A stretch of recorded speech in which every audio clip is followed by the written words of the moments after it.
नमस्कार, तपाईहरुलाई स्वागत छ नेपाल अनलाइन स्कुलको युट्युब च्यानलमा। हाम्रो युट्युब च्यानलमा कक्षा नर्सरीदेखि मास्टरसम्मका सबै विषयका सबै भिडियोहरू उपलब्ध छन्। तपाईहरुले युट्युबमा गएर अथवा फेसबुकमा गएर नेपाल अनलाइन स्कुल भनी सर्च गरी हाम्रो भिडियोहरू हेर्न सक्नुहुनेछ। हामीले हरेक क्लासको हरेक विषयको old question solution, concept based क्वेसनका सोलुसन, मोडल क्वेसनको सोलुसन साथसाथै च्याप्टर वाइज क्वेसनका सोलुसनको भिडियो बनाएर YouTube, Facebook, TikTok, Twitter, Viber, इन्स्टाग्राममा हालेका छौँ। तपाईहरुले ती भिडियोहरू हेरेर आफ्नो नलेजलाई बढाउन सक्नुहुन्छ, आफ्नो कन्सेप्टलाई क्लियर गर्न सक्नुहुन्छ भने आफ्नो एक्जामलाई पनि राम्रो गर्न सक्नुहुन्छ। र हाम्रो भिडियोहरूलाई लाइक र शेयर गरेर धेरैभन्दा धेरै विद्यार्थीहरूमाझ पुर्याइदिन विनम्र अनुरोध गर्दछु। साथसाथै हाम्रो युट्युब च्यानल नेपाल अनलाइन स्कुललाई सब्स्क्राइब गरिदिनुहुन आग्रह गर्दै आजको कक्षा म सञ्चालन गर्न गइरहेको छु। सधैँ चाहिँ म कृष्णदास हजुरहरूको अगाडि उपस्थित भइसकेको छु र आज म तपाईहरुलाई कक्षा 9 को नेपाली विषयको पाठ 1 पहिलो पाठ मेघ बिजुली विवाह भन्ने जुन कविता छ यो कविता वाचन गर्न गइरहेको छु। त्यसपछि यो कविताका जुन मूलभाव छन्, शब्दार्थहरू छन्, शब्द भण्डारको अभ्यास, बोध र अभिव्यक्तिको अभ्यासहरू हामी सबै गर्नेछौँ। ल अब यो शीर्षकमा आउनुभन्दा अगाडि हामी पहिला यस कविताका रचयिता कवि भरतराज पन्तको केही परिचय लिउँ है त। कवि परिचय लिउँ। अब तपाईलाई थाहा भइसक्यो यस कविताका रचयिता कवि भरतराज पन्त हुनुहुन्छ। उहाँको जन्म चाहिँ विक्रम सम्मत 1986 1986 असार 30 गते भएको थियो है। त्यस्तै उहाँको मृत्यु भनेको चाहिँ 2065 साल 2065 वैशाख 18 गते भएको थियो। र उहाँ कस्तो खालके कवि हुनुहुन्छ भन्दाखेरि उहाँ एकदम मानवतावादी कवि हुनुहुन्छ, प्रकृति प्रेमी कवि हुनुहुन्छ, संस्कृति प्रेमी कवि हुनुहुन्छ। उहाँ प्रकृतिलाई एकदम राम्रोसँग निहालेर तिनीहरूको विश्लेषण गर्दै कविताहरू रच्नुहुन्छ। त्यस्तै यो एउटा कविता हो मेघ बिजुलीको विवाह भन्ने प्रकृति प्रेमले भरिएको एउटा चाहिँ कविता हो। र भरतराज पन्तले नेपाली साहित्यमा विभिन्न कविता सङ्ग्रह, खण्डकाव्य र महाकाव्यको रचना गरेर नेपाली साहित्यलाई ऋण लगाउनु भएको छ। उहाँको जुनकिरी, नमस्कार भन्ने कविता सङ्ग्रहहरू प्रकाशित भएका छन्। त्यस्तै मेरो राम, उर्लेको आँसु भने जस्तो खण्डकाव्य छ र दोभान भन्ने महाकाव्य पनि प्रकाशित भएको छ। यो थियो कविको छोटो परिचय। अब जाउँ हामी शीर्षकमा। कविताको शीर्षक छ मेघ बिजुली विवाह। मेघ भनेको बादल, बिजुली भनेको चट्याङ हैन। तपाईले चट्याङ पानी पर्दाखेरि चट्याङ परेको देख्नुभएको छ होला नि हैन। अनि विवाह भनेको तपाईलाई थाहा छँदै छ एउटा संस्कार हो, दुईजनालाई बाँध्ने एउटा संस्कार हो, बन्धन हो। यहाँ बादल र बिजुलीको चट्याङको चाहिँ विवाहको प्रस्तुति दिएको छ यो कवितामा। जसरी कुनै पनि विवाहमा बेहुला बेहुली हुन्छन् त्यसरी नै यहाँ बेहुलाका रूपमा, वरको रूपमा मेघलाई देखाइएको छ, बादललाई देखाइएको छ भने वधुको रूपमा अथवा बेहुलीको रूपमा बिजुलीलाई देखाइएको छ। र यस कवितामा विभिन्न कुराहरूलाई यो प्रकृतिका अनेकन वस्तुहरूसँग तुलना गरिएको छ। जस्तो मण्डप, बिहेमा के हुन्छ त मण्डप हुन्छ, बेहुलाले टाउकोमा लाउने पगरी हुन्छ, बेहुलीको घुम्टी, बेहुलीको केस हैन, मण्डप हुन्छ, केराको थम्बाहरू हुन्छ, विभिन्न श्रृङ्गारका सामग्रीहरू हुन्छन्। तिनीहरूलाई चाहिँ प्रकृतिसँग कम्पेयर गरेर, तुलना गरेर यो कविता भरतराज पन्तले लेख्नु भएको छ। अब यस कविताको संरचनातर्फ अलिकति हेरौँ। यो कविता चाहिँ छन्दोबद्ध कविता हो। यसलाई छन्दमा चाहिँ लेखिएको छ। कुन छन्दमा भन्दा शास्त्रीय छन्दमा है। शास्त्रीय छन्दमा जम्मा 17 वटा अक्षर हुन्छन्। कतिवटा अक्षर? 17 अक्षर हुन्छन्। र यो कवितालाई वाचन गर्दा पहिलो 6 अक्षरमा विश्राम लिने, त्यसपछि 11औं स्थानमा छोटो विश्राम, 6औं स्थानमा चाहिँ अलिकति लामो विश्राम लिने, 11औं अक्षरमा चाहिँ एकदमै छोटो विश्राम लिने। यसरी चाहिँ यो कविता वाचन गर्नुपर्छ है त। ल अब चाहिँ हामी यो कविता वाचन गर्नतिर जाउँ है। ल भाइ बहिनीहरूले पनि म सँगसँगै यो कविता वाचन गर्नु होला है त। सुरु गरौँ। मेघ बिजुलीको विवाह। बिहा हो यो पक्का जलद बिजुलीको गगनमा, झुरेको यो राम्रो ग्रह गति सारे लगनमा बाजेका हुन् झ्याली झिम झिम गरी बाँसहरूमा हरियो दोसल्ला भिरी नगपुरे त्यही छ विधिमा मयूरीको बोली श्रुतिपथ हुँदा पद्धति भयो हावाले हल्लेको बन जति सबै मण्डप भयो थिए शैल श्रेणी उपर कदलीका दल पनि भए शोभादायी रुचि र चदुवा नै सरी बनी भाइन् पृथ्वी तन्ना चौर छ गलैचा मखमली दुलाहाको रातो झलल पगरी भो हिमचुली बकुल्लाका ताती तरल गतिले आज नभमा उडे जन्ती जस्तै रस बस बढाएर मनमा सितारे घुम्टी हुन चमचम निसाका जुनकिरी भए ती इन्द्रेणी बसन बहुरङ्गी फिरी फिरी भयो रातो खास्टो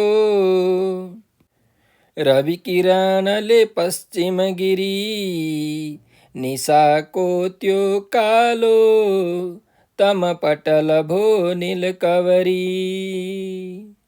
बज्यो छङ छङ गर्दै सकल रुखमा त्यो समयमा भयो बज्ने कल्ली गजब दुलहीको पयरमा अहो झल्की झल्की कन नववधु आज बिजुली लुकेकी पर्दामा पलक भरमा केही शरमली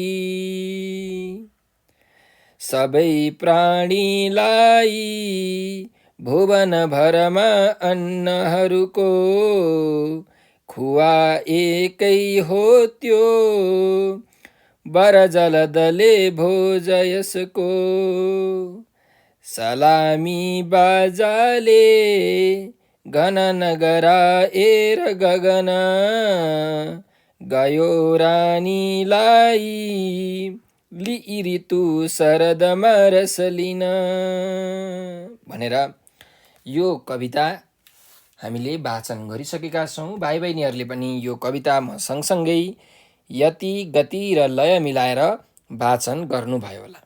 अब यो कविताको मूल भाव के हो, यसले भन्न खोजेको कुरा के हो भन्ने विषयमा हामी अलिकति चर्चा गरौँ। हेर्नुहोस्, जसरी विवाहमा बेहुला र बेहुली हुन्छन् त्यसरी नै यस विवाह मेघ बिजुलीको विवाहमा मेघ बादल भनेको चाहिँ बेहुला हो, वर हो भने बिजुली भनेको चाहिँ वधु हो।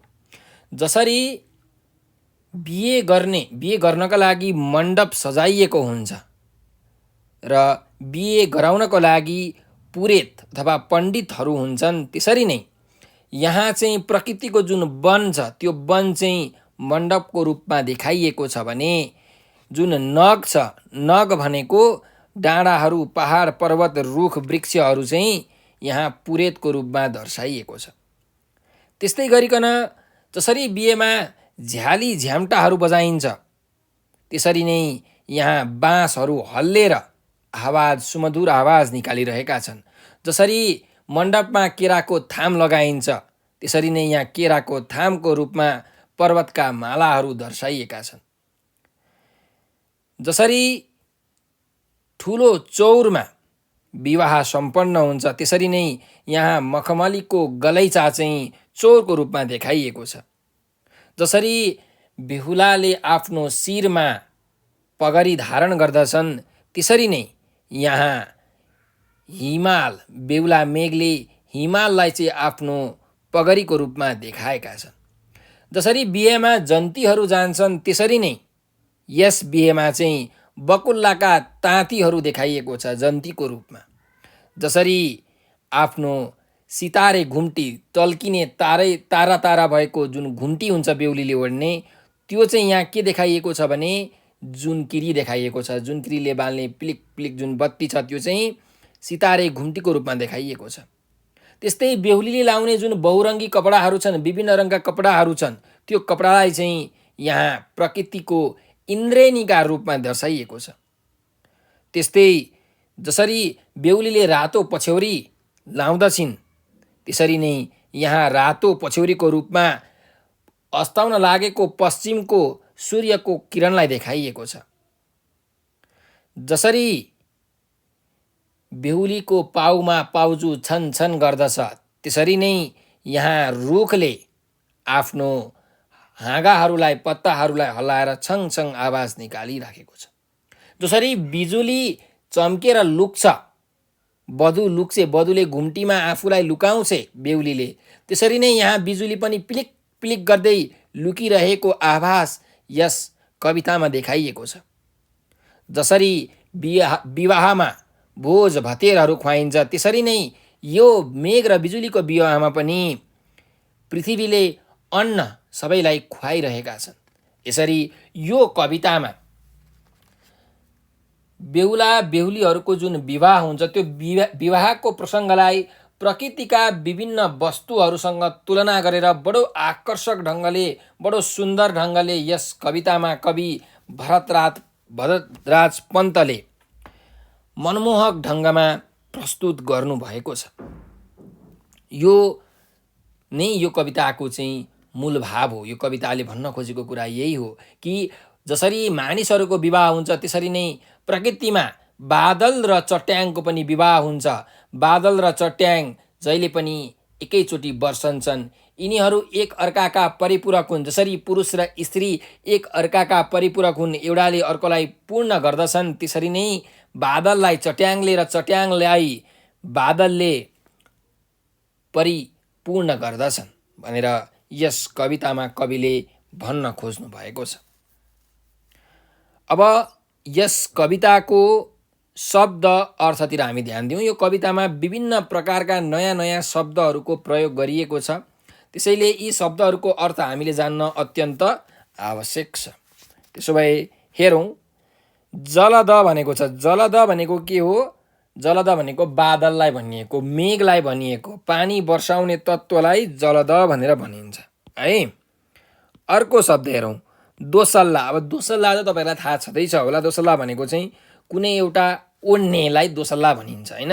कुनै व्यक्ति विशेषलाई ओढाइने राम्रो खास्टो वा ओढ्ने अथवा कसैलाई सम्मान स्वरूप ओढाइने मूल्यवान ओढ्ने वस्तुलाई के भनिन्छ? दोसल्ला भनेर भनिन्छ है। अर्को छ नग। नग भनेको अग्लो अग्लो डाँडा, पहाड, पाखा, पर्वत, रुखहरू, वृक्षहरूलाई नग भनेर भनिन्छ। त्यस्तै श्रुतिपथ। श्रुतिपथ भनेको चाहिँ वेदको पथ, वेदले देखाएको बाटो अथवा श्रवण मार्ग भनेर पनि भनिन्छ श्रुतिपथलाई है। श्रुति भनेको सुन्ने काम, श्रवण गर्ने काम, पथ भनेको बाटो अथवा मार्ग। त्यस्तै पद्धति भनेको छ। पद्धति भनेको विधि, तरिका है। काम गर्ने सिलसिलावर नियम, कार्यप्रणाली अथवा कार्यविधि, काम गर्ने विधिलाई पद्धति भनिन्छ। अर्को छ मण्डप। मण्डप भनेको चाहिँ विवाह गर्दा, वर्तमान गर्दा, यज्ञ गर्दाखेरि एउटा चाहिँ होम गर्ने ठाउँ बनाइएको हुन्छ हो, त्यसलाई मण्डप भनिन्छ होइन। विवाह, व्रतबन्ध, यज्ञ आदि गर्नका लागि बनाइएको विशेष स्थान अथवा पूजा घर भनेको चाहिँ मण्डप हो। त्यस्तै शैल श्रेणी भनेको छ। शैल श्रेणी भनेको चाहिँ पहाडहरूका श्रृङ्खला है अथवा पहाडहरूको लहर भनेको चाहिँ शैल श्रेणी हो। त्यस्तै कदली भनेको छ। कदली भनेको चाहिँ के हो त?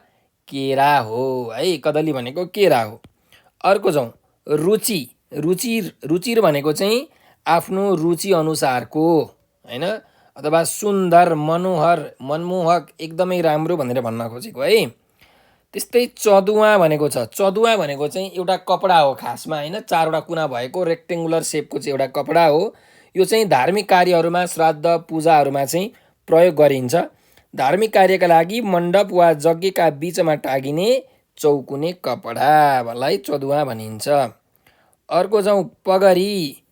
पगरी भनेको के हो भने हाम्रो टाउकोमा चाहिँ अथवा शिरमा फनफनी बेरेर लगाइने कपडालाई पगरी भनिन्छ, अथवा फेटा है। पन्जाबीहरूले, सिखहरूले आफ्नो चाहिँ टाउकोमा लगाउँछन् नि पगडी, हो त्यही पगरी हो है। अर्को जाउँ नभ। नभ भनेको गगन है, आकाश अथवा पृथ्वी र ग्रह नक्षत्रका बिचको शून्य स्थानलाई नभ भनेर भनिन्छ। स्पेस तपाईँ भन्नुहुन्छ नि, हो। अर्को हेरौँ इन्द्रेणी भनेको छ। अब इन्द्रेणी तपाईँहरूलाई थाहा छँदैछ होइन, 7वटा रङ भएको चाहिँ यो एउटा के हो त, धनुष जस्तो आकारको एउटा वस्तु हो आकाशमा देखिने होइन। घाम पानी भएको बेला घामको विपरीत दिशातर्फ देखिने असमानी निलो, हरियो, पहेँलो, रातो, बैजेनी र सुन्तला रङ हुने धनुका आकारको अर्धवृत्त अथवा इन्द्रधनु है। इन्द्र भगवानको धनुष पनि भनिन्छ इन्द्रेणीलाई। त्यस्तै बसन भनेको छ। बसन भनेको चाहिँ कपडा, लुगा अथवा वस्त्रलाई बसन भनिएको है। त्यस्तै खास्टो भनेको छ। खास्टो भनेको चाहिँ खासमा एउटा बाक्लो ओढ्ने हुन्छ, जाडोको बेलामा विशेष गरी यसको प्रयोग गरिन्छ। बाक्लो ओढ्ने पछ्यौरा भनेको चाहिँ खास्टो हो। त्यस्तै निशा भनेको छ। निशा भनेको चाहिँ रातिको समय, रात्रिको समय, रात अथवा रजनी भनेको चाहिँ निशा है। तम। तम भनेको चाहिँ अन्धकार, अँध्यारो, अज्ञान है। तमगुडी भनेर तपाईँले सुन्नुभएको छ नि, हो। त तम भनेको अन्धकार, अँध्यारो अथवा अज्ञान है। पटल। पटल भनेको चाहिँ कुनै पनि कुरालाई ढाक्ने साधन है, अथवा आवरणलाई हामी के भन्छौँ, पटल भनेर भन्छौँ, ढाक्ने साधन। अर्को छ कवरी। कवरी भनेको चाहिँ हाम्रो कपालको पासो है, केश पास भनेर भन्छ, अथवा कपालको जुन चुल्ठो हुन्छ त्यसलाई कवरी भनेर भनिन्छ। अर्को जाउँ कल्ली। कल्ली भनेको चाहिँ तपाईँहरूले यो गोडामा होइन, महिलाहरूले चाहिँ गोडामा लाउने एउटा सुनको अथवा चाँदीको एउटा गहना हो है, खुट्टामा लाउने, गोडामा लगाउने सुन वा चाँदीको एक प्रकारको गोलाकार गहनालाई कल्ली भनिन्छ। त्यस्तै पयर भनेको छ। पयर भनेको चाहिँ अब हिन्दीमा पेर भन्छ नि, हो, भनेको खुट्टालाई, गोडालाई अथवा पाउलाई पयर भनिन्छ। त्यस्तै अर्को छ पलक। पलक भनेको चाहिँ के हो त भन्दाखेरि तपाईँहरू आँखा झिम्काउनुहुन्छ नि, ठ्याक्क एकछिन यसरी एक पलक हो। त्यही भएर एकचोटि आँखा झिम्म गर्दा बित्ने समयलाई एक पलक भनिन्छ, अथवा पल अथवा छिन पनि भनिन्छ है। त्यस्तै जाउँ भुवन। भुवन भनेको हाम्रो संसार अथवा जगत अथवा भनौँ प्रकृतिको सिर्जना है, पुरै युनिभर्सलाई भुवन भनिन्छ। अर्को जाउँ सलामी भनेको छ। सलामी भनेको चाहिँ के भन्दाखेरि यो बाजा बजाएर विशेष किसिमले अभिवादन गर्ने एउटा प्रक्रिया हो, जसलाई भनिन्छ सलामी है। ल, अब यो सँगसँगै हाम्रो शब्दार्थहरू पनि सबै सकिसकेको छ। अब हामी जाउँ शब्द भण्डारको अभ्यासमा। ल हेरौँ है त। 1 नम्बरको अभ्यास छ, दिएका अर्थ आउने शब्द पाठबाट खोजेर लेख्नुहोस्। ल, यहाँ विभिन्न पदावलीहरू छन्। ती पदावलीहरूले बुझाउने अर्थ चाहिँ के हो हामीले पाठबाट खोजेर लेख्नुपर्ने छ। ल हेरौँ। विवाह, व्रतबन्ध आदि शुभ कार्य गर्न जुरेको योग, त्यसलाई के भनिन्छ, लगन भनेर भनिन्छ होइन। लगनमा विवाह गर्छन् नि होइन।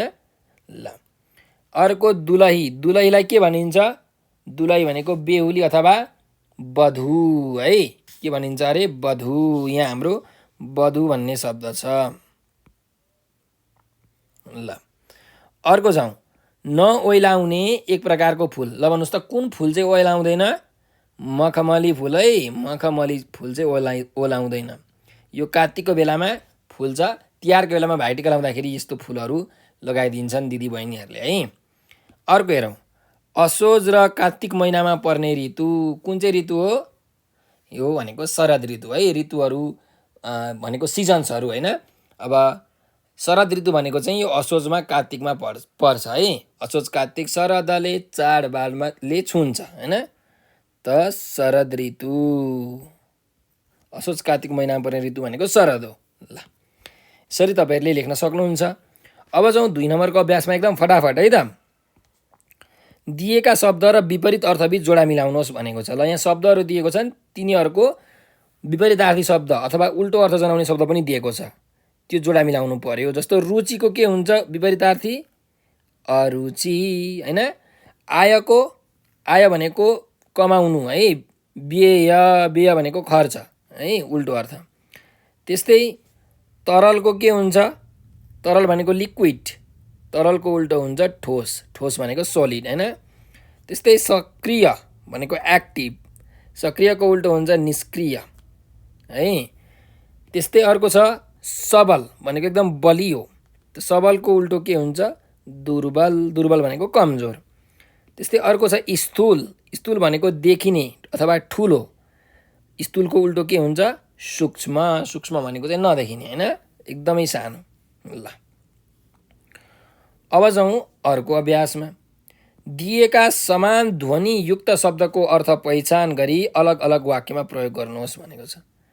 अब यहाँ उस्तै उस्तै खालके शब्दहरू दिएको छ, तर यिनीहरूको अर्थ चाहिँ हामीले पत्ता लगाएर बुझेर यिनीहरूलाई वाक्यमा प्रयोग गर्नु पर्यो है त।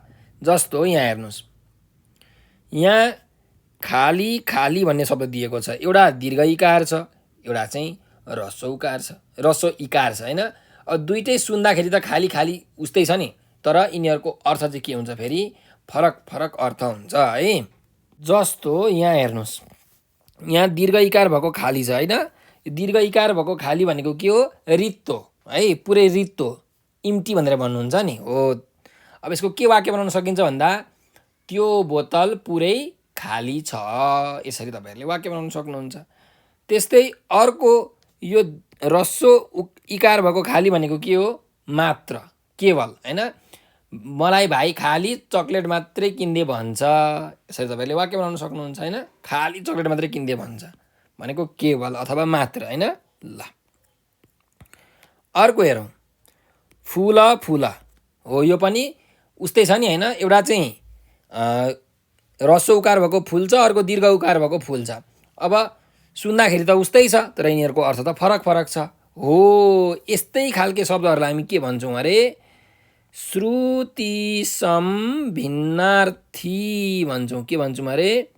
श्रुति समभिन्नार्थी शब्द भन्छौँ। भनेको के हो? श्रुति समभिन्नार्थी भनेको के हो त? श्रुति भनेको सुन्दा, सम भनेको उस्तै, भिन्न भनेको बेग्ला बेग्लै हैन, बेग्ला बेग्लै। अनि अर्थ, अर्थी भनेको के हो त? अर्थ भन्नुको मतलब सुन्दाखेरि उस्तै उस्तै लाग्ने तर बेग्ला बेग्लै अर्थ भएका शब्दलाई हामी श्रुति समभिन्नार्थी शब्द भनेर भन्छौँ है। अब यहाँ फुल फुल भन्ने शब्दको पनि बेग्ला बेग्लै अर्थ हुन्छ। जस्तो यो ह्रस्व उकार भएको फुल भनेको के हो? यो भनेको अन्डा हो है, कुखुराले पार्छ नि अन्डा हो, त्यो भनेको चाहिँ ह्रस्व उकार भएको फुल हो। अब यसको के वाक्य बनाउन सकिन्छ भन्दा, हिजो किनेर ल्याएको कुखुराले फुल पारेछ, यसरी तपाईँहरूले वाक्य बनाउन सक्नुहुन्छ। ठिक छ। अर्कोमा हेरौँ। अब यो दीर्घ इकार भएको फुल भनेको के हो? पुष्प है, भगवानलाई चढाउनुहुन्छ नि पुष्प हो। त मलाई गुलाबको फुल एकदमै मन पर्छ, यसरी तपाईँहरूले वाक्य बनाउन सक्नुहुन्छ है। अर्को हेरौँ, यी मोटो स भएको सब है, यो सब भनेको चाहिँ के हो त? मोटो स भएको सब भनेको चाहिँ लास हो है। के हो अरे? लास, मान्छे मरेको लास हुन्छ नि हो। अब हामीले यसको के वाक्य बनाउन सक्छौँ त भन्दाखेरि, मानिसले सबलाई आगोमा जलाउँछन् हैन, यसरी तपाईँले वाक्य बनाउन सक्नुहुन्छ। ल अर्को यो सब, पातलो स भएको सब भनेको चाहिँ के हो त? सबै, भयभरको सबै भनेर भन्नुहुन्छ नि हो। अब हामीले यसको के वाक्य बनाउन सकिन्छ भन्दाखेरि, मलाई भयभरको सबै विद्या दिनुहोस्, यसरी तपाईँहरूले वाक्य बनाउन सक्नुहुन्छ हैन। ल अर्को जाउँ, यो यस यस भन्ने शब्द छ है। एउटा मोटो स छ, एउटा पातलो स छ। अब मोटो स भएको यस भनेको के हो? कीर्ति हैन, फेमस भनेर भन्नुहुन्छ नि तपाईँ, प्रसिद्ध हो। त यो यश भनेको के हो त? कीर्ति हो। त्यसैले अब हामी यसको के वाक्य बनाउन सकिन्छ भन्दा गौतम बुद्धको यश संसारभर फैलिएको छ। यसरी तपाईँले वाक्य बनाउन सक्नुहुन्छ। अर्को यश, यो यश भनेको चाहिँ के हो त? सर्वनाम हो। योबाट यश भएको होइन। त यसलाई के चाहिएको हो भनेर तपाईँले यसरी वाक्य बनाउनु भयो भने यो भनेको यसको वाक्य भइहाल्यो होइन। यश भनेको सर्वनाम भयो। अथवा तपाईँले यसरी भन्न सक्नुहुन्छ, यस विषयमा मेरो कुनै सम्बन्ध छैन भनेर यसरी तपाईँले वाक्य बनाउनु भयो भने पनि हुन्छ। ठिक छ। ल अर्को जाउँ। शीत शीत हेर्नुहोस्, एउटा मोटो शीत भन्ने छ होइन। अब यो अर्को चाहिँ पातलो स भएको शीत छ। अब मोटो शीत भनेको के हो त? पानीको थोपा होइन। जाडोमा बिहान बिहान यो पानीको थोपा पर्छ, यसलाई शीत भनिन्छ। अब यसको के वाक्य बन्न सकिन्छ भन्दा बिहान शीतमा हिँड्दा जिउ फुर्तिलो हुन्छ। यसरी हामीले वाक्य बनाउन सक्छौँ होइन। अर्को शीत भनेको के हो त? यो भनेको चाहिँ नामयोगी हो होइन। सँग भनेर भनेको। म तिमीसँग अब बोल्दिनँ भनेर यसरी वाक्य बनाउनु तपाईँहरूले सक्नुहुन्छ है। ल अब यो शब्द भण्डारको अभ्यास हाम्रो सकिहालेको छ। तपाईँले चाहिँ राम्ररी सुनेर सबै कुराहरू चाहिँ लेख्नु है त, बुझेर। अब बोध र अभिव्यक्तिको अभ्यासमा जाउँ। हेरौँ के भनेको छ। दिएका शब्दको कवितामा लयका निम्ति गरिने उच्चारण र स्वतन्त्र रूपमा गरिने उच्चारण हुने भिन्नता सुनाउनुहोस् भनेको छ। अब कवितामा जुन हामीले उच्चारण गर्छौँ र वास्तवमा त्यसको उच्चारण कस्तो हुन्छ त, ती दुईटाको फरक हामीले बुझ्नु पर्यो है। जस्तो कवितामा यसलाई हामी के भन्छौँ? गगन, लगन, झिमझिम, झिमझिम, दल, उपर, गजब, मेघ, चमचम, पटल भनेर भन्छौँ। तर स्वतन्त्र रूपमा भन्नु पर्यो भने कसरी भनिन्छ यसलाई? गगन, गगन भनिँदैन। गगन, लगन, झिमझिम, दल, उपर, गजब, मेघ, चमचम, पटल, यसरी हामीले उच्चारण गर्छौँ। कुरा बुझ्नुभयो नि? ल अब जाउँ अर्कोमा। 2 नम्बरको अभ्यास। 6 र 11 अक्षरमा विश्राम गरी मेघ बिजुली विवाह कविता वाचन गर्नुहोस् भनेको छ। अब अघि हामीले कविता वाचन गरिसकेका छौँ। ठ्याक्कै यो शास्त्रीय छन्दमा भएको कविता हो मेघ बिजुली विवाह भनेको। र हामीले यसमा पनि 6औं अक्षरमा विश्राम लियौँ, 11औं अक्षरमा पनि हामीले विश्राम लिएर यो कविता वाचन गरेको थियौँ होइन। बिहा हो यो पक्का, कति अक्षर भयो? 6 अक्षर भयो होइन। जलद बिजुलीको गगनमा, जलद बिजुलीको भनेको यो 11औं अक्षर होइन। त्यसरी गगनमा भनेको चाहिँ अन्तिमको अक्षर। त यसरी हामीले वाचन गरेको थियौँ। बिहा हो यो पक्का, जलद बिजुलीको गगनमा, जुरेको यो राम्रो, ग्रह गति सारे लगनमा। 11औं अक्षरमा चाहिँ अलिकति छोटो विश्राम, एकदमै छोटो विश्राम हुन्छ है, पत्ता हुँदैन हामीलाई। तर 6औं अक्षरमा चाहिँ हामीले लामो विश्राम लिन्छौँ है। ल अब जाउँ 3 नम्बरको अभ्यासमा। दिएका प्रश्नको उत्तर भन्नुहोस् भनेको छ। तपाईँहरूले चाहिँ आफ्नो कापीमा यो प्रश्नको उत्तर लेख्नु होला है त।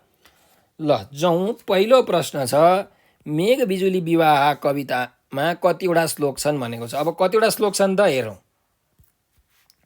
हो, यसलाई के भनिन्छ? यो पुरैलाई एउटा श्लोक भनिन्छ। अनि यसलाई के भनिन्छ? यो एउटा लाइनलाई पङ्क्ति अथवा हरफ भनेर भनिन्छ है। भनेपछि कतिवटा श्लोक रहेछ? 1, 2, 3, 4, 5वटा, 6वटा। भनेपछि यो प्रश्नको उत्तर के हुन्छ? मेघ बिजुली विवाहमा 6वटा श्लोक छन्। यसरी तपाईँले लेख्न सक्नुहुन्छ होइन। ल जाउँ अर्को प्रश्नमा फटाफट। कविताका हरेक श्लोकमा कतिवटा पङ्क्ति छन्? कविताका हरेक श्लोकमा 4वटा पङ्क्ति छन्। हेर्नुहोस्, यो श्लोकमा कतिवटा पङ्क्ति छ त? 1, 2, 3, 4 होइन। त कविताका हरेक श्लोकमा 4वटा पङ्क्ति छन्। ल अर्को जाउँ। कविताको कुन श्लोकमा छमछम बज्ने कल्लीको कुरा छ भनेर भनेको छ है। अब कुन श्लोकमा चाहिँ छमछम बज्ने कल्लीको कुरा गरेको छ त?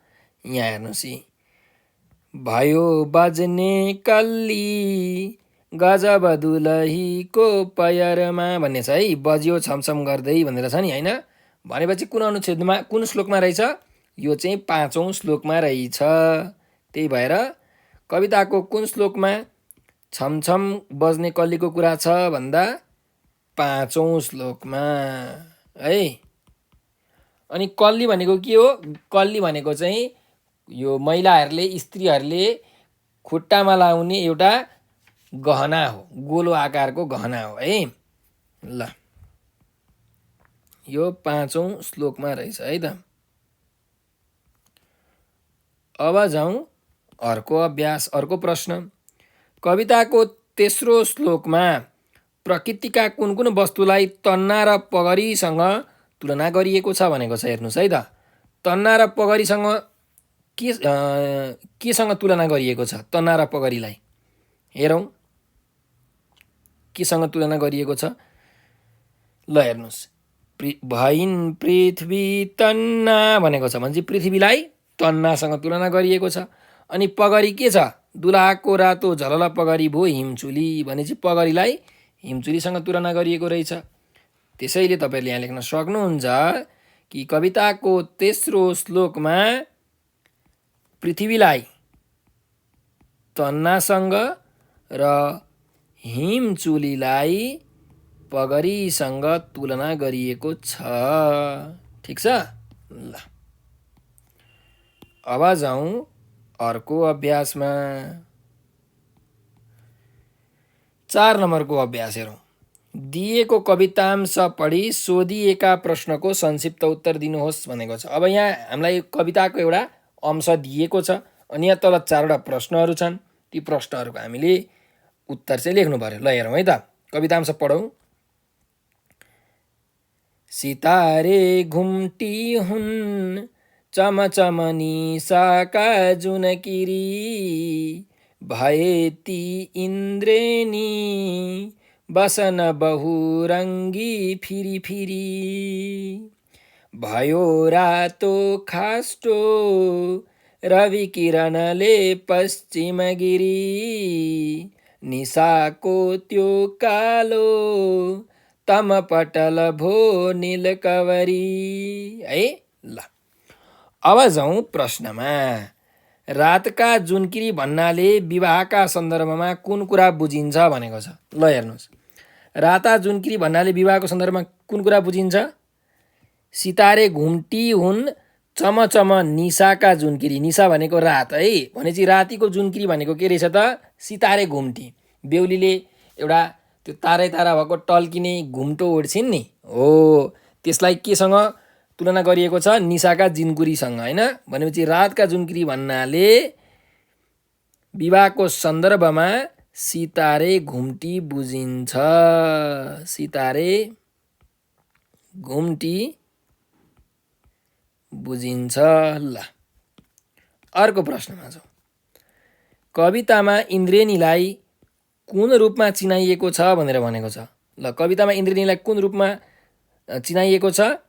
भए ती इन्द्रेणी बसन बहुरङ्गी फिरी फिरी, होइन?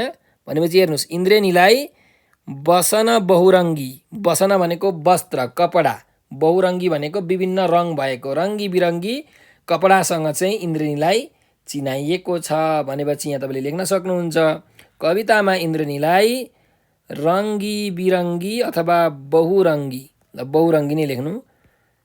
बहुरङ्गी भनेको धेरै रङ भएको है, बहुरङ्गी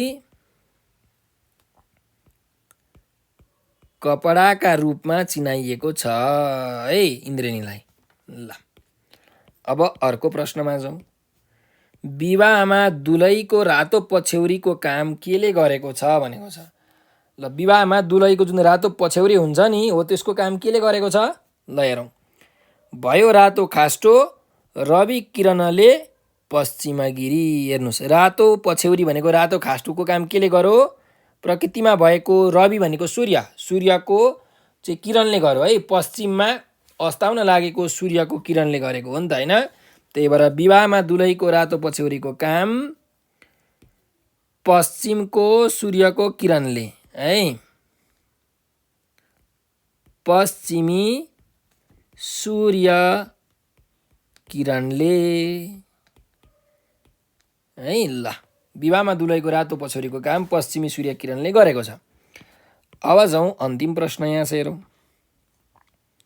तम पटल र नील कवरीले के कुरा बुझाएका छन् भनेको छ। ल हेर्नुहोस्, तम पटल अनि नील कवरीले के कुरा बुझाएका छन् भन्दा तमले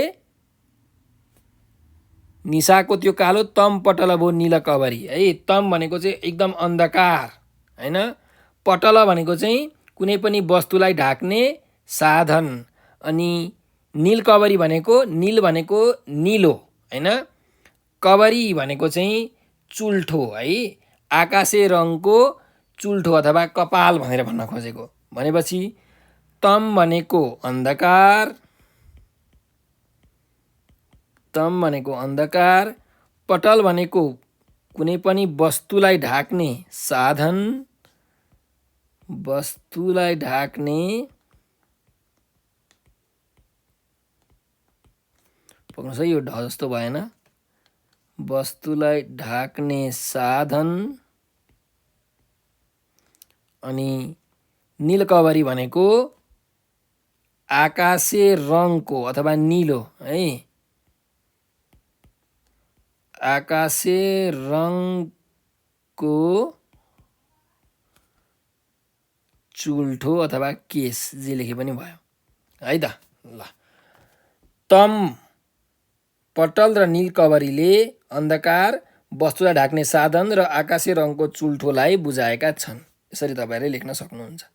ठिक छ। ल अब जाउँ 5 नम्बरको अभ्यासमा। फेरि दिएका प्रश्नको उत्तर लेख्नुहोस् भनेको छ है। अब यहाँ विभिन्न प्रश्नहरू छन्, ती प्रश्नहरूको हामीले उत्तर लेख्नुपर्ने छ है। हेरौँ, मेघ बिजुली विवाहको मण्डप र चदुवाको काम केले गरेका छन् अरे। अब यो मेघ बिजुली बिहामा मण्डप र चदुवाको काम केले गरेका छन् त हेर्नुहोस् है त। तपाईँले यो श्लोकमा पढ्नुभयो भने कवितामा मण्डप र चदुवाको काम केले गरेका छन् थाहा पाइहाल्नुहुन्छ। हेर्नु है, ल हेर्नुहोस्, मण्डप भनेको के भयो, हावाले हल्लाएको वन है। मण्डप भनेको हावाले हल्लाएको वन भएछ हैन। त्यस्तै चदुवा, चदुवा भनेको जुन 4 कुना भएको कपडा हुन्छ नि, जुन बिहेमा त्यो यज्ञ गर्ने ठाउँभन्दा ठ्याक्क माथि राखिएको हुन्छ है, टाङ्गिएको हुन्छ हो। त्यो चदुवाको काम केले गरेको छ, शैल श्रेणी है, शैल श्रेणी। शैल श्रेणी भनेको पहाडको श्रृङ्खलाहरूले चाहिँ यो चदुवाको काम गरेका छन् है, पर्वतमाला है। अनि यहाँ कदली भनेको छ, कदलीका दल भनेको केराको थम्बा भनेको छ है। अब यहाँ हामीले के कुरा बुझ्नु पर्यो भने चदुवाको काम केले गरेको छ भन्दा केराको थाममा बनेको यो शैल श्रेणीले है, केराको थाममा बनेको पहाडको श्रृङ्खलाले चाहिँ चदुवाको काम गरेको छ है। ल अब यस प्रश्नको उत्तरमा जाउँ। तपाईले यसको संक्षिप्त उत्तर लेख्नुपर्ने हुन्छ है। भनेको अलिकति 3-4 लाइनमा तपाईहरुले यसको प्रश्नको उत्तर लेख्नुपर्ने हुन्छ। त्यही भएर अब यस प्रश्नको उत्तर कसरी लेख्ने त भन्दा मेघ बिजुली विवाहको मण्डप र चदुवाको काम केले गरेका छन् भनेर प्रश्न छ। त मेघ बिजुली विवाह कविताका बेहुला र बेहुली भनेका मेघ र बिजुली हुन्। उनीहरूको विवाह हिन्दू संस्कार र संस्कृति अनुसार सम्पन्न भएको छ। कवितामा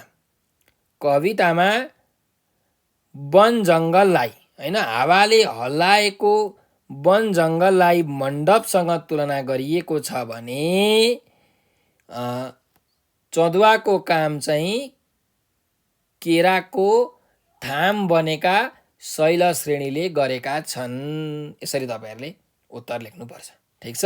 ल अब अर्को प्रश्नमा जाउँ। कविताको 5औं श्लोकमा के कुरा व्यक्त गरिएको छ भनेर हामीलाई प्रश्न छ है। 5औं श्लोकमा के कुरा व्यक्त गरिएको छ, ल हेरौँ। 5औं श्लोक हेरौँ न त के छ, हेरौँ है त। 5औं श्लोकमा के छ, बज्यो छनछन गर्दै सकल रुखमा त्यो समयमा भयो बज्ने कल्ली गजब दुलहीको पैरमा अहो झल्की झल्किकन नववधु आज बिजुली लुकेकी पर्दामा पलक भरमा केही शरमली भनेर हामीलाई यहाँ भनेको छ है। अब यसले के भनेको त, कविताको 5औं श्लोकमा के कुरा व्यक्त गरिएको छ भनेर हामीलाई प्रश्न छ है।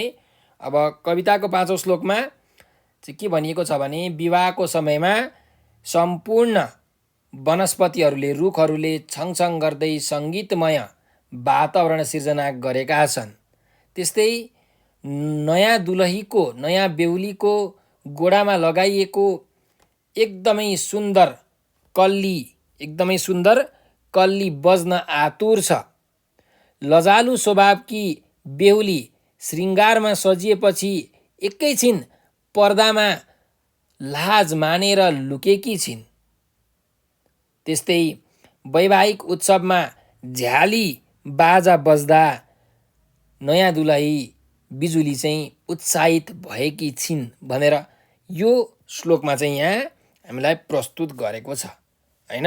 हेर्नुहोस् त, त्यही उत्तर तपाईँले लेख्ने है त। यो पहिलो पङ्क्तिमा के भनेको छ भन्दाखेरि वनस्पतिहरू चाहिँ एकदम छङछङ गर्दै सङ्गीतमय वातावरण उनीहरूले बनाएका छन् हैन। बिहेमा सङ्गीतमय वातावरण हुन्छ नि, हो त्यस्तै रुखहरूले चाहिँ छनछन गर्दै बाजा बजाएका छन् हैन।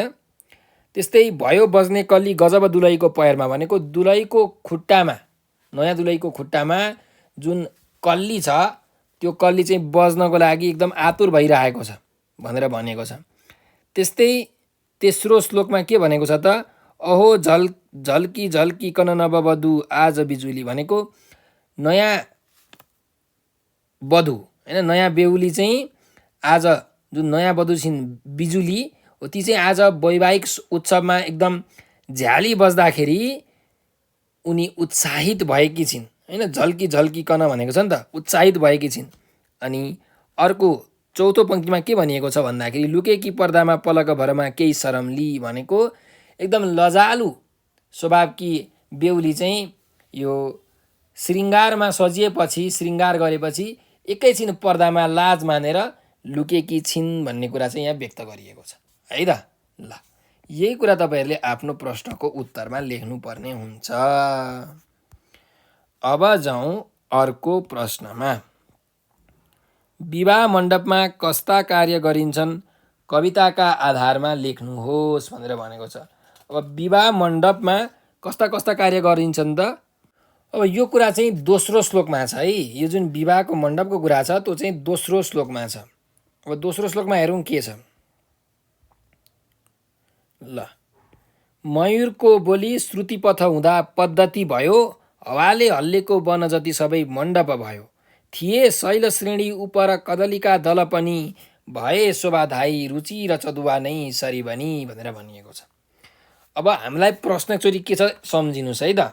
विवाह मण्डपमा कस्तो कस्तो कार्य गरिन्छन् भनेर भनेको छ।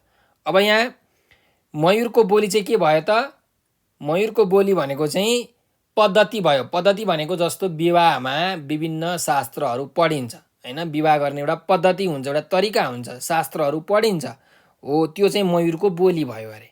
त्यस्तै जुन मण्डप थियो त्यो मण्डप जुन थियो पूजा घर हैन, मण्डप चाहिँ के भयो त, हावाले हल्लेको वन भयो भनेको छ।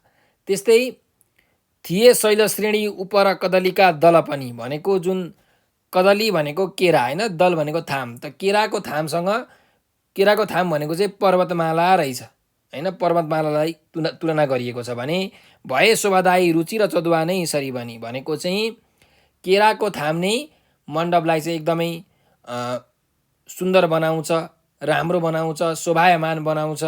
र जुन त्यो चदुवा छ त्यो चदुवाको प्रसङ्ग पनि यहाँ उल्लेख गरिएको छ। चदुवा भनेको चारकुने चाहिँ के हो त, एउटा कपडा हो भनेपछि अब हाम्रो प्रश्न सुनौँ। विवाह मण्डपमा कस्ता कार्य गरिन्छन् त, विवाह मण्डपमा बेहुला बेहुलीलाई राखेर तिनीहरूको वेद अनुसार, शास्त्र अनुसार विवाह सम्पन्न गरिन्छ। मण्डपमा केराका थामहरू लगाएर त्यहाँ रङ्गी बिरङ्गी चारकुने एउटा कपडा अथवा भनौँ चदुवा टाङ्गिन्छ। यस पाठमा अथवा यस कवितामा त्यो मयूरको ध्वनिलाई शास्त्रको रूपमा, त्यस्तै वन जङ्गललाई मण्डपको रूपमा, केराको थामलाई पर्वतमालाका रूपमा र चदुवालाई चाहिँ केराको थाममा भएको पर्वतमालाका रूपमा देखाइएको छ। यसरी तपाईँहरूले उत्तर लेख्न सक्नुहुन्छ। ठिक छ, अलिकति अब यो चाहिँ 7-8 लाइनकै उत्तर हुन्छ। ठिकै छ, यति भए पनि यसलाई अझै छोटो बनाउन सक्नुहुन्छ भए पनि तपाईँहरूले बनाउन सक्नुहुन्छ है। छोटो बनाउन सक्नुहुन्छ भने एकदम राम्रो। ल, मुख्य चुरो कुरो चाहिँ यही हो। अब जाउँ कवितामा नेपालको प्रकृतिको वर्णन कसरी गरिएको छ भनेको छ। अब यो कवितामा नेपालको प्रकृतिको वर्णन कसरी गरिएको छ त हेर्नुहोस्। यस कवितामा नेपालको प्रकृतिको वर्णन एकदमै मनमोहक र एकदमै सुन्दर तरिकाले, मर्मस्पर्शी तरिकाले चाहिँ गरिएको छ। यसमा मेघ र बिजुलीको विवाहको प्रसङ्गलाई हाम्रो प्रकृतिमा भएका विभिन्न वस्तुहरूसँग तुलना गरिएको छ।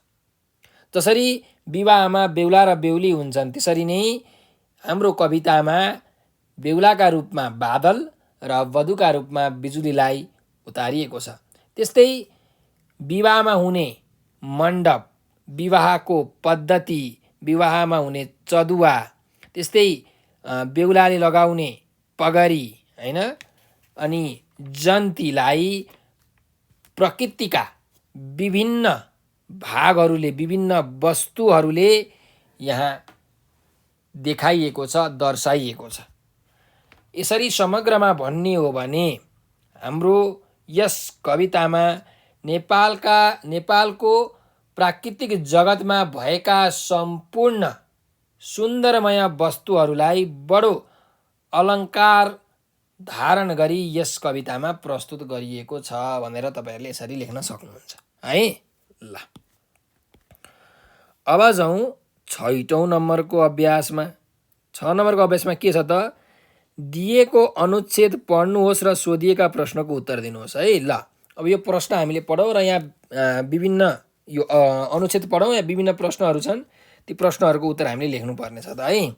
हेरौँ, कवि स्रष्टा हो, ऊ सृष्टि गर्छ। 100 पङ्क्तिमा लेख्दा पनि जुन कुरा व्यक्त गर्न सकिँदैन, कविले त्यसलाई एकै पङ्क्तिमा राम्ररी भन्न सक्छ। प्रभातका एकै किरणमा सारा रङ र रूपको रमाइलो ढोका उग्रन्छ। एकै धर्के प्रिय मुस्कानमा सम्पूर्ण प्रीति प्रकट हुन्छ। आमाको एउटै काखमा आशीर्वादका अनन्त फूल फक्रिन्छन्।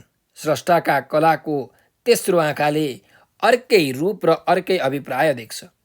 एकजना अन्तरिक्ष यात्रीले भनेका थिए, यहाँबाट मैले सृष्टि सौन्दर्यको जो विचित्र रङ र आभा देखेको छु त्यसको वर्णन म गर्न सक्दिनँ। यसका निम्ति कवि नै चाहिन्छ। सृष्टिमा जे जति छ त्यति नै यति विचित्र छ कि त्यसको भाषा पाइँदैन। तर कविका विचित्र बाढीमा त्यसको महिमा मुखरित हुन्छ। वैशाखी रातमा कुहु कुहु गर्दै जसरी कोइली विस्मय र आश्चर्यमय भई पखेटा खोलेर उड्छ र बसन्तलाई बोलाउँछ, बिहानी पख सूर्यका किरण जसरी छिर बिराउन थाल्छन्, त्यसरी नै धोबिनी चरीका कलकण्ठबाट उसका चिरबिरवाणी चिरबिराउन थाल्छन्। अरू कोही एक शब्द पनि बोल्न सक्दैनन्, तर यसमा कवि सहर्ष सुन्दर र सरल शब्द बोल्न सक्छन्। यसरी कविको कवित्व शक्ति अतुलनीय छ भनेर हामीलाई यहाँ एउटा अनुच्छेद दिएको छ। कविको बारेमा एकदम राम्रोसँग बयान गरिएको छ है। अब यहाँ प्रश्नहरू छन्, त्यो प्रश्नहरू हेरौँ। आशीर्वादका अनन्त फूल कहाँ फक्रिन्छन् भनेर भनेको छ। ल भन्नुहोस्, आशीर्वादका अनन्त फूल कहाँ फक्रिन्छन्? यहाँ छ है प्रश्नको उत्तर, आमाको एउटै काखमा आशीर्वादका अनन्त फूल फक्रिन्छन् है त। ल, अर्को प्रश्नमा जाउँ। अन्तरिक्ष यात्रीले कविका बारेमा कस्तो अभिव्यक्ति दिएका छन्? अन्तरिक्ष यात्रीले यहाँबाट मैले सृष्टि सौन्दर्यको जो विचित्र रङ र आभा देखेको छु त्यसको वर्णन म गर्न सक्दिनँ। यसका निम्ति कवि नै चाहिन्छ भन्ने अभिव्यक्ति दिएका छन् भनेर तपाईँहरूले यसको उत्तर लेख्न सक्नुहुन्छ। ठिक छ। ल, अर्को जाउँ। सृष्टिको विचित्रता केमा मुखारित हुन्छ भनेर भनेको छ है। सृष्टिको चाहिँ विचित्रता केमा मुखारित हुन्छ? सृष्टिको विचित्रता कविका बाणीमा मुखारित हुन्छ है। सृष्टिको विचित्रता कविका बाणीमा मुखारित हुन्छ। यसरी तपाईँहरूले उत्तर लेख्न सक्नुहुन्छ। अर्कोमा जाउँ। कवि स्रष्टा हो, ऊ सृष्टि गर्छ भन्नुको आशय के हो भनेर भनेको छ। अब यसको आशय के हो भने अरू कसैले पनि नदेख्ने नबुझ्ने कुरालाई कविले राम्रोसँग बुझेर 100 पङ्क्तिको कुरालाई पनि एउटै पङ्क्तिमा हालेर नयाँ कुराको रचना गर्नुहुन्छ। त्यसैले यसरी सृष्टि गर्ने भएकाले कवि स्रष्टा हो भन्नु नै यस वाक्यको आशय हो भनेर तपाईँहरूले लेख्न सक्नुहुन्छ हैन। ल अब ख नम्बरको अभ्यासमा जाउँ। भाषा संरचना पहिचान गर्नुहोस् भनेको छ है। ल अब जाउँ यहाँको पहिलो प्रश्नमा है। अन्तरिक्ष र विचित्र शब्दको अर्थ शब्दकोशबाट पहिचान गरी लेख्नुहोस् भनेको छ है। अब तपाईँहरूले चाहिँ यो अन्तरिक्ष र विचित्र भन्ने शब्दको चाहिँ अर्थ चाहिँ शब्दकोशबाट हेर्नु होला, डिक्सनेरीबाट हेर्नु होला, तर म तपाईँहरूलाई चाहिँ जेनरल अर्थ चाहिँ भनिदिन्छु है त।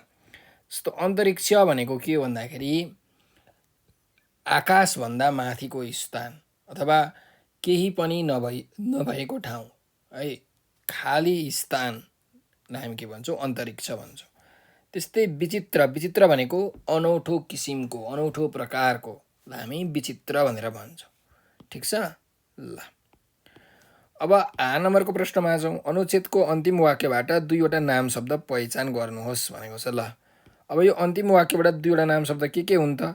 यसरी कविको कवित्व शक्ति अतुलनीय हुन्छ भनेको छ। भनेपछि 2टा नाम शब्द के होला त भन्दा कवि भनेको नाम शब्द हो हैन, कवि भनेको नाम शब्द हो। त्यस्तै अर्को शक्ति भनेको पनि के हो त नाम शब्द हो हैन, कवि र शक्ति।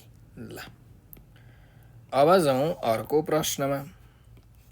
एकै धर्के प्रिय मुस्कानमा सम्पूर्ण प्रीति प्रकट हुन्छ।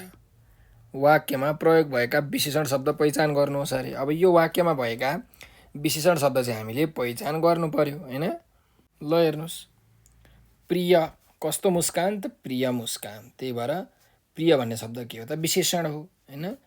अनि सम्पूर्ण शब्द भनेको पनि के हो त विशेषण हो। प्रीति भनेको नाम हो, नामको अगाडि आयो, नामको विशेषण आयो सम्पूर्ण भन्ने शब्दले हैन।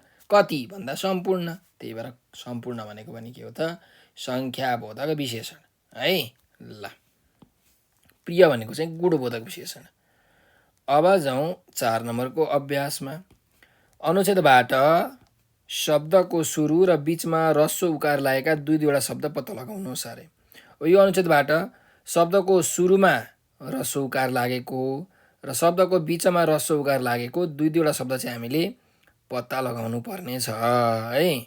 ल हेरौँ, शब्दको सुरुमा ह्रस्व उकार लागेको शब्द कहाँ छ होला त? हेर्दै जाउँ। जुन अनि कुरा हैन, सुरुमा ह्रस्व उकार लागेको छ। अब बीचमा ह्रस्व उकार लागेको शब्द चाहिँ कहाँ छ त? हेरौँ है त।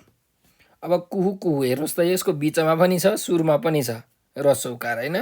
त यो पनि एउटा शब्द हामीले लेख्न सक्छौँ किनकि यसको बीचमा के छ त ह्रस्व उकार नै छ। त्यस्तै गरिकन बीचमा ह्रस्व उकार भएको अर्को के होला? अतुलनीय है, यो बीचमा चाहिँ ह्रस्व उकार छ। यसरी तपाईँले 2टा शब्द चाहिँ भेटाउन सक्नुहुन्छ अथवा लेख्न सक्नुहुन्छ। अब जाउँ अर्को अभ्यासमा। कविताको पहिलो र दोस्रो श्लोकलाई गद्यमा रूपान्तर गर्नुहोस् अरे। अब गद्यमा रूपान्तर गर्नु भनेको के हो त भन्दाखेरि वाक्यमा रूपान्तर गर्नु भनेको है। पद्य भनेको चाहिँ गाउन सकिने हैन, लयमा गाउन सकिने, गद्य भनेको लयमा गाउन नसकिने। अब पहिलो श्लोक र दोस्रो श्लोकलाई चाहिँ हामीले गद्यमा परिवर्तन गर्नु पर्यो। जस्तो म तपाईँलाई देखाउँछु है त। हेरौँ, अब यहाँ हेर्नुहोस्, बिहा हो यो पक्का जलद बिजुलीको गगनमा भन्ने यो चाहिँ एउटा पङ्क्ति छ हैन, यो चाहिँ पद्यमा छ। अब यसलाई वाक्यमा परिवर्तन गर्नु पर्यो, गद्यमा परिवर्तन गर्नु पर्यो भने के लेख्न सक्छौँ? जलद बिजुलीको यो बिहा गगनमा पक्का हो। के अरे? जलद बिजुलीको यो बिहा गगनमा पक्का हो। यसरी तपाईँहरूले राम्रो तरिकाले गद्यमा परिवर्तन गर्न सक्नुहुन्छ। अब अर्को हेर्नुहोस्, यसलाई पनि तपाईँले परिवर्तन गर्न सक्नुहुन्छ। जुरेको यो राम्रो ग्रह गति असारे लगनमा भनेको छ। अब यसको के वाक्य बनाउनु, यसलाई कसरी वाक्यमा परिवर्तन गर्ने त, गद्यमा परिवर्तन गर्ने भन्दा यो राम्रो ग्रह गति असारे लगनमा जुरेको छ, यसरी तपाईँहरूले गद्यमा परिवर्तन गर्न सक्नुहुन्छ है। ल यसरी नै तपाईँहरूले यो पङ्क्ति यो भनेको पहिलो श्लोक भयो। दोस्रो श्लोकको हरेक पङ्क्ति यो सबैलाई गद्यमा परिवर्तन गर्न सकिहाल्नुहुन्छ है। ल हेरौँ न त, त्यही पनि म तपाईँलाई भन्छु है। बजेका हुन् झ्याली झिमझिम गरी बाँसहरूमा। अब यसलाई हामीले गद्यमा परिवर्तन गर्दा के हुन्छ होला भन्दा, बाँसहरूमा झ्याली झिमझिम गरी बजेका हुन्, यसरी तपाईँले गद्यमा परिवर्तन गर्न सक्नुहुन्छ। अर्को जाउँ, हरियो दोसल्ला भिरी नग पुरेतै छ विधिमा भनेको छ। अब यहाँ के हुन्छ, हरियो दोसल्ला भिरी पुरेत नगमा, एकछिन, हरियो दोसल्ला भिरी यसरी लेख्न सक्नुहुन्छ है। नग हरियो दोसल्ला भिरी पुरेत छ विधिमा, अझै मिलेन है। नग हरियो दोसल्ला भिरी विधिमा पुरेतै छ, हो यो चाहिँ मिलो है त। नग हरियो दोसल्ला भिरी विधिमा पुरेतै छ, हो यसरी तपाईँहरूले गद्यमा परिवर्तन गर्न सक्नुहुन्छ है त। अर्को हेरौँ, मयुरको बोली श्रुति पठाउँदा पद्धति भयो भनेको छ। अब यसलाई हामीले गद्यमा कसरी परिवर्तन गर्न सक्छौँ, यो त गद्यमै छ है। मयुरीको बोली श्रुति पठाउँदा पद्धति भयो, ल यो गद्यमै छ। अर्को जाउँ, हावाले हल्लेको वन जति सबै मण्डप भयो भनेर भनेको छ। अब यसलाई के लेख्न सकिन्छ, हावाले हल्लाएको वन जति सबै मण्डप भयो, यो पनि गद्यमै छ। ठ्याक्क वाक्य अनुसार हुनु पर्यो के। अब यो हेरौँ, थिए शैलश्रेणी उपर कदलीका दल पनि भनेको छ, भनेपछि शैलश्रेणीको उपर कदलीका दल पनि थिए, यसरी तपाईँहरूले परिवर्तन गर्न सक्नुहुन्छ। त्यस्तै यो हेरौँ, भए शोभादायी रुचि र चदुवा नै सरी बनी भनेको छ। अब यसलाई कसरी परिवर्तन गर्ने त भन्दा, रुचि र चदुवा शोभादायी सरी नै बनी भए, अलिकति मिलेन है। रुचि र चदुवा नै शोभादायी बनी सरी भए है। रुचि र चदुवा नै शोभादायी बनी सरी भए, यसरी तपाईँहरूले गद्यमा परिवर्तन गर्न सक्नुहुन्छ। ठिक छ। ल यो दुईवटा श्लोक हामीले गद्यमा परिवर्तन गऱ्यौँ। अब जाउँ 8 नम्बरको अभ्यासमा व्याख्या गर्नुहोस् भनेको छ। अब व्याख्या गर्दाखेरि हामीले जहिले पनि सुरुमा चाहिँ कविको चाहिँ परिचय दिनुपर्ने हुन्छ हैन, अनि त्यसपछि बल्ल यो व्याख्याको प्रसङ्गमा छिरेर हामीले त्यसको व्याख्या विश्लेषण गर्नुपर्ने हुन्छ। अब यहाँ हामीलाई एउटा कविताको हरफ दिएको छ है। भइन् पृथ्वी तन्ना चौरछ गलै चामखमली दुलाहाको रातो झलल पगरी भो हिमचुली भनेर भनेको छ। अब यसलाई कसरी व्याख्या गर्ने भन्दा, प्रस्तुत कवितांश कक्षा 9 को नेपाली पाठ्य पुस्तकको मेघ बिजुली विवाहबाट साभार गरिएको हो। यस कविताका रचयिता कवि भरतराज पन्त हुन्। कविले यस कवितामा मेघलाई वर र बिजुलीलाई वधुका रूपमा प्रस्तुत गर्नुभएको छ। हिन्दू संस्कार र संस्कृति अनुसार विवाह सम्पन्न भएको सुन्दर परिकल्पना यस कवितामा गरिएको छ। मानिस जस्तै प्रकृति असारे दिनमा विवाहको लगनमा जुटेको छ। असारको शुभ लगनमा मेघ र बिजुलीको विवाह सम्पन्न भएको छ। असारे लगनमा वर्षा भएर सम्पूर्ण धरतीलाई सिञ्चित गर्ने सन्दर्भले कवितामा प्रकृतिको वस्तु चित्रलाई एकदमै प्रष्ट पारिएको छ। यस कवितामा जसरी विवाहमा बेहुलाले बेहुलीलाई सुन्दर तन्नामा ओछ्याएर चाहिँ सुन्दर तन्ना ओछ्याएर गलैँचा पनि ओछ्याएर सिन्दुर लगाइदिन्छन्, त्यसरी नै तन्नाको रूपमा यहाँ पृथ्वीलाई दर्शाइएको छ भने गलैँचाको रूपमा चाहिँ मखमली फुलले भरिएको सुन्दर चौरलाई देखाइएको छ। जसरी विवाहमा दुलाहाले रङ्गी बिरङ्गी पगरी धारण गर्दछन्, शिरमा टोपी लगाउँदछन्, त्यसरी नै यस कवितामा हिमचुलीलाई चाहिँ दुलाहाको पगरीका रूपमा प्रस्तुत गरिएको छ हैन। यसरी हेर्दा दुलाहा र दुलहीको मिलनबीच नयाँ सृष्टिको सुरुवात हुने कुरालाई चाहिँ यसमा प्रतीकात्मक रूपमा देखाइएको छ। प्राकृतिक सौन्दर्यलाई देखाएर मान्छेलाई कर्मवादी भई पृथ्वीलाई हराभरा बनाउने कार्यमा संलग्न हुन यस कवितांशले हामीलाई सन्देश दिएको छ भनेर तपाईहरुले यसरी लेख्न सक्नुहुन्छ। ठिक छ, अब अझै यसलाई तपाईहरुले बढाउन चाहनुहुन्छ भने पनि बढाउन सकिन्छ है त।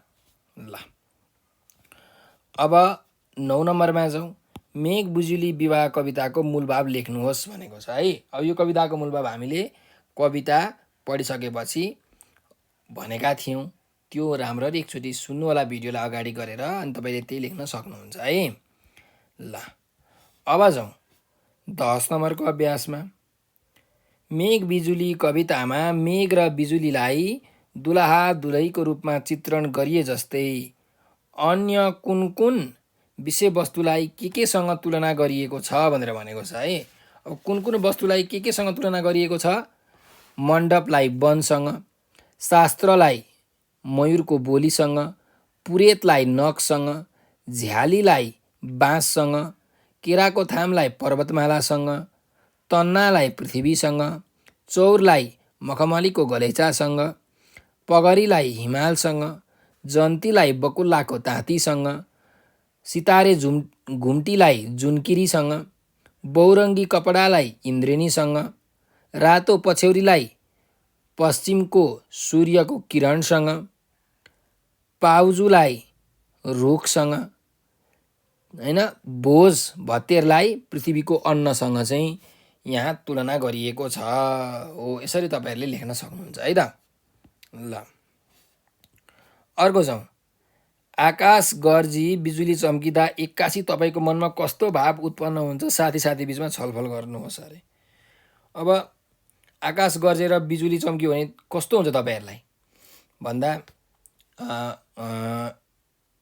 आकाश गड्याङगुडुङ गरेर गर्जिँदा र बिजुली चम्किँदा चाहिँ यसले वर्षाको सङ्केत गरेको हो हैन। बिजुलीले डाँडापाखा एकदमै उज्यालो र आकाश चाहिँ एकदम गाढा नीलो देखिन्छ। त्यस्तै पानीको थोपा मोतीको दाना जस्तै मजाले तल बर्सिन्छ। अनि वर्षासँगै सबै प्राणीहरू, वनस्पतिहरू, पशुपन्छीहरू खुसी हुन्छन्। पानी परेपछि खरे खोला धुलोमैलोसित बग्छ, प्रकृतिले आफ्नो रूप फेर्छ, घाँस पात दुबो वनस्पतिहरूमा चाहिँ हरियाली आउँछ हैन। पानीले यो कलिलो बनेकी पृथ्वीलाई धानका बाला जस्तै लहलाउँछन्। यस्ता भावहरू चाहिँ उत्पन्न हुन्छ हैन। ल त अर्को 12 नम्बरको प्रश्नमा जाउँ। झमझम पानी परेको बेला तपाईलाई कस्तो अनुभूति हुन्छ भनेको छ।